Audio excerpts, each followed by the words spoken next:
నిర్ణయం తీసుకుందాం అంటే మా ఉదయ్ ఉన్నాడు ఇక్కడ. సో ఉదయ్ని ఏం అడగాలి తెలియట్లే. సో ఉదయ్ని అడిగి పిఠాపురం ఖాయం చేసుకోమని చెప్తాను.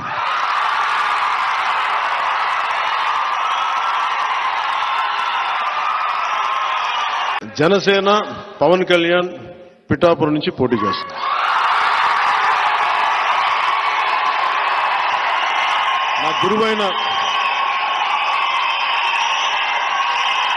నా గురువు దత్తాత్రేయుల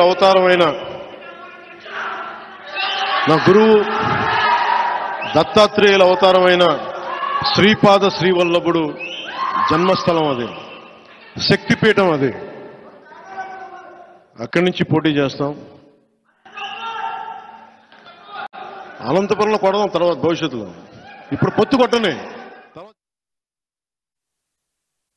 మనం చూసుకుంటే ప్రధానంగా నిన్న నుంచి కూడా పిఠాపురంలో కూడా జనసేన సంబంధించిన అధినేత పవన్ కళ్యాణ్ టికెట్ ప్రకటించి మొత్తం టీడీపీలో అసంతృప్తి జ్వాలలు రగులుతూనే ఉన్నటువంటి పరిస్థితి అయితే ప్రధానంగా ఉందని చెప్పాలి. ఎప్పుడైతే జనసేన అధినేత పవన్ కళ్యాణ్ పిఠాపురం నుంచి శ్రీపాద వల్లభుని సాక్షిగా పోటీ చేస్తాను, ఇక్కడే పిఠాపురంలోనే నాకు దత్తాత్రేయ గురువు అయినటువంటి దత్తాత్రేయునికి అనుగ్రహం ఇక్కడ ఉంటుంది కాబట్టి నాకు ఈ 2024 ఎన్నికల్లో పిఠాపురం నుంచే ఒక ఎమ్మెల్యే అభ్యర్థిగా పోటీ చేస్తారని ఎప్పుడైతే తన ఆవిర్భావ దినోత్సవం సందర్భంగా చెప్పిన పరిస్థితుల్లో ఓ పక్కన జనసేన సంబంధించిన కార్యకర్తలు ఆనందం వ్యక్తపరుస్తుంటే మరో పక్కన ఆ టీడీపీకి సంబంధించిన మాజీ ఎమ్మెల్యే వర్మ అయితే మొత్తం ఒక అసంతృప్తితో రగిలిపోతున్నటువంటి పరిస్థితి. అక్కడ కార్యకర్తలు నిన్న నుంచి ఒక అసంతృప్తి జ్వాలలు రగులుకున్నాయి. నిన్నంతా కూడా పార్టీ కార్యాలయం వద్ద మొత్తం అన్ని కూడా టీడీపీకి సంబంధించినటువంటి ఆ ఫ్లెక్సీలు కావచ్చు మొత్తం అన్ని పూర్తిగా తొలగించినటువంటి పరిస్థితి ఉంది. కార్యకర్తలు పట్టుబడుతున్నటువంటి పరిస్థితి ఉంది. ఆయన అయితే ఇండిపెండెంట్ గా గెలిపించుకుని తీరుతాం, పిఠాపురంలో వర్మ ఎప్పటి నుంచో మాకు సేవలు చేశారు, ఆయనకి మేము సేవ చేస్తాం, ఈ విధంగా చేస్తామంటూ ఒక అసంతృప్తి జ్వాలలు అయితే రగులుతున్నాయి. ఈ రోజు ఇదే నిన్నంతా కూడా మొత్తం టీడీపీ కార్యకర్తలు అందరూ కూడా ఆగ్రహంతో రగిలిపోయిన పరిస్థితి. అక్కడంతా కూడా ఈ విధమైన వాతావరణం ఉంటే ఈ రోజు భారీగా చంద్రబాబు నాయుడు కూడా నేను ఫోన్ చేశారు. అలాగే వర్మకైతే ఫోన్ చేసి తన నిర్ణయాన్ని ఒకసారి విజయవాడ రావాలని చెప్పేసి ఒక పిలుపుని కూడా వర్మకి చంద్రబాబు ఫోన్ చేసిన నేపథ్యంలో వర్మ అయితే ఒకటే చెప్పారు. కార్యకర్తలు అయితే ఈ రోజు భారీగా సమావేశం పెట్టారు. వాళ్ళ సమావేశాన్ని పిలిచి తన నిర్ణయాన్ని చెప్పమన్నారు. ఆ నిర్ణయం ప్రకారంగా వాళ్ళు ఏదైతే సూచిస్తారో ఆ సూచన ప్రకారంగా నేను వస్తాను, వచ్చి మీతో మాట్లాడదాన్ని చంద్రబాబుతో కూడా మాట్లాడడం జరిగింది. కానీ ఈ రోజు అయితే మధ్యాహ్నం కొద్దిసేపట్లో ఈ పిఠాపురంలో అయితే భారీగా అయితే టీడీపీ కార్యకర్తలు ఇక్కడ వర్మ అభిమానులు మొత్తం భారీ ఎత్తున అయితే ఇక్కడ సమావేశం నిర్వహిస్తున్నారు. సమావేశం నిర్వహించి ఇక్కడ అంతా కూడా తమ కార్యాచరణ ఏ విధంగా ఉంటుంది, ఒకవేళ పవన్ కళ్యాణ్ పిఠాపురంలో పోటీ చేస్తే కలిసి వెళ్తారా లేదా అనేది కూడా ఉత్కంఠ పరిణామాలు అయితే నెలకొన్నాయి. మరి పక్కన ఏ విధంగానూ తగ్గేదే లేదు పిఠాపురంలో ఇండిపెండెంట్ అభ్యర్థిగా బరిలో ఉంటాం. 2014 ఎన్నికల్లో ఇండిపెండెంట్ అభ్యర్థిగా స్వతంత్ర అభ్యర్థిగా 47,000 ఓట్ల మెజార్టీతోనే పిఠాపురంలో గెలిచాను కాబట్టి మళ్ళీ పిఠాపురంలో ఇండిపెండెంట్ అభ్యర్థిగా గెలుస్తాం. అలాగే గెలిచి మళ్ళీ ఇప్పుడు ఉన్నటువంటి పవన్ కళ్యాణ్ ఇప్పుడు పోటీ చేసినా సరే అక్కడ ఉన్నటువంటి ప్రస్తుతం వైసీపీ నుంచి వంగా గీతా విశ్వనాథం ఆమెనైనా సరే మొత్తం అందరినీ కూడా ఓడించి ఇప్పుడు ఏదైనా ఇండిపెండెంట్ అభ్యర్థిని అయితే వర్మని గెలిపించుకున్నామంటూ ముక్క కంఠంతో మొత్తం అందరూ కూడా కార్యకర్తలు అయితే ఆగ్రహజ్వాలలు నిన్న నుంచి కూడా పిఠాపురంలో ఆవేదన వ్యక్తం చేస్తున్నారు. అలాగే మరో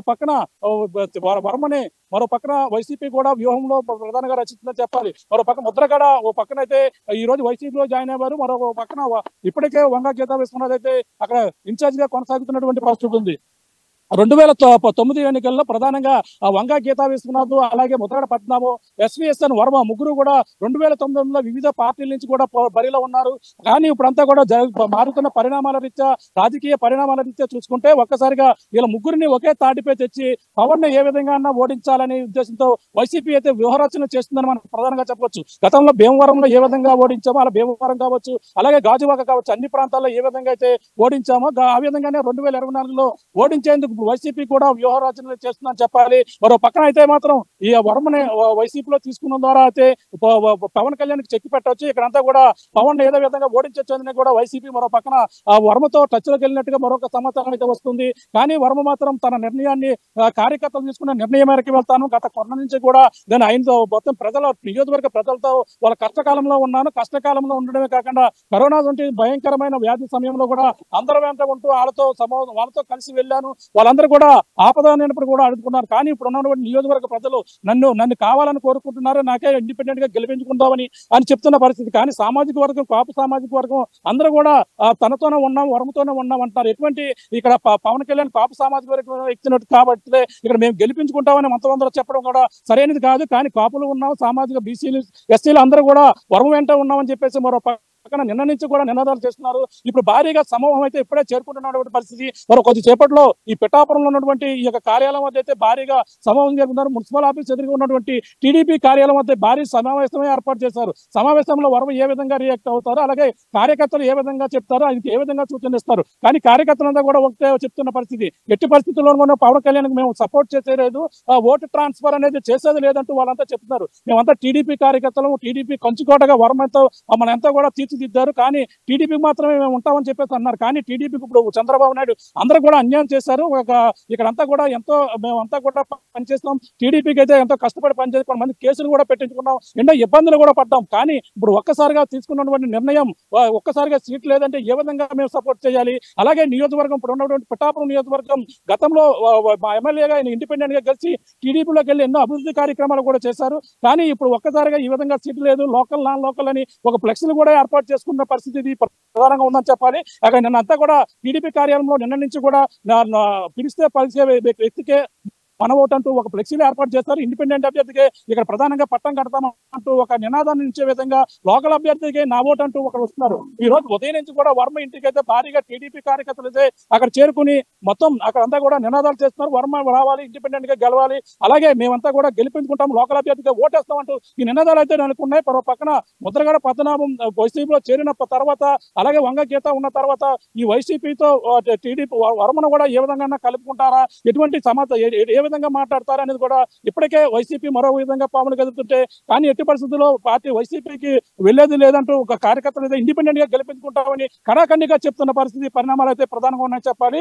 మరో పక్కన మీటింగ్ అయిన తర్వాత ఈ రోజు లేదంటే ఈ రోజు సాయంత్రం కానీ రేపు కానీ వర్మ చంద్రబాబు నాయుడు దగ్గరికి వెళ్తారు. వెళ్ళిన తర్వాత ఆయన నిర్ణయాన్ని కూడా ఏ విధంగా మాట్లాడతారు, ఆ విధంగా వచ్చిన తర్వాత ఆయనకైతే మొదటగా ఒక ఎమ్మెల్సీ ఇస్తానని ఒక ఆఫర్ అయితే ఇచ్చినటువంటి పరిస్థితి ఉందని చెప్పేది. కానీ ఎటువంటి ఎమ్మెల్సీ ఎటువంటి హామీలు కూడా నెరవేరే పరిస్థితి లేదు. కానీ నియోజకవర్గంలో ఉన్నాను కాబట్టి, లోకల్ అభ్యర్థిని కాబట్టి ఇక్కడంతా కూడా కార్యకర్తల సూచనల మేరకే నేను ముందుకు వెళ్తానంటూ ఒక విధంగా కూడా వర్మతో కూడా చెప్తున్న పరిస్థితి. ఆయన ఆవేదన నిన్నంతా కూడా ఆవేదనతో ఉన్నారు. పార్టీ కార్యాలయం వద్ద ఉండి కార్యకర్తలకు అందరూ కూడా ఎవరు కూడా చంద్రబాబుని కానీ పవన్ కళ్యాణ్ కానీ ఏ విధంగా సూచించొద్దు, పార్టీ నిర్ణయాన్ని కాబట్టి ఒకసారి ఏం జరుగుతుందో చూద్దాం, అందరూ కూడా సమన్వయం పాటించాలని కార్యకర్తలకు అయితే చెప్తున్నప్పటికీ కార్యకర్తలు కూడా ఎట్టి పరిస్థితుల్లోని ఆగేది లేదు, ఇండిపెండెంట్ గా మీరు రావాలి, మేము గెలిపించుకుంటామంటూ ఒకే నినాదంతో మొత్తం పిఠాపురంలో మొత్తం టీడీపీ కార్యాలయం వద్ద కావచ్చు ఇప్పుడంతా కూడా భారీగా సమూహం అయితే ఇక్కడ చేరుకుంటున్న పరిస్థితి. మరో పక్కన ఇక్కడ ఏ విధంగా ఉంటుంది, వర్మ ఎటువంటి నిర్ణయం చేసుకుంటారు, కార్యకర్తలు నిర్ణయానికి వెళ్తారా, ఇండిపెండెంట్ గా పోటీ చేసేందుకు ఆల్మోస్ట్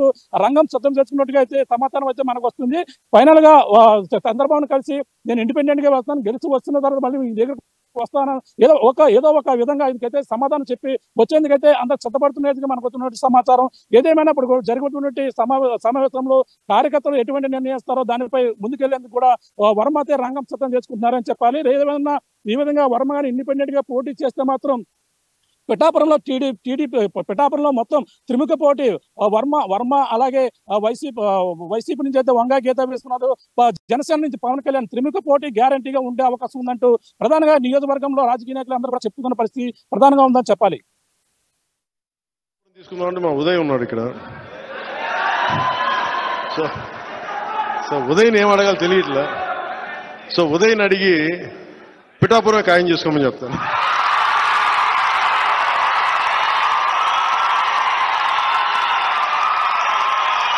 జనసేన పవన్ కళ్యాణ్ పిఠాపురం నుంచి పోటీ చేస్తారు.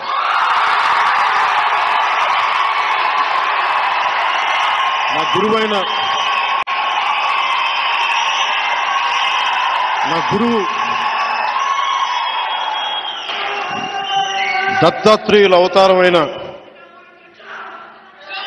గురువు దత్తాత్రేయుల అవతారమైన శ్రీపాద శ్రీవల్లభుడు జన్మస్థలం అది, శక్తిపీఠం అది.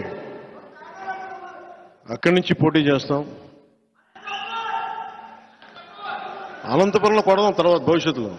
ఇప్పుడు పొత్తు కొట్టనే, తర్వాత జనసేన కొడదాం.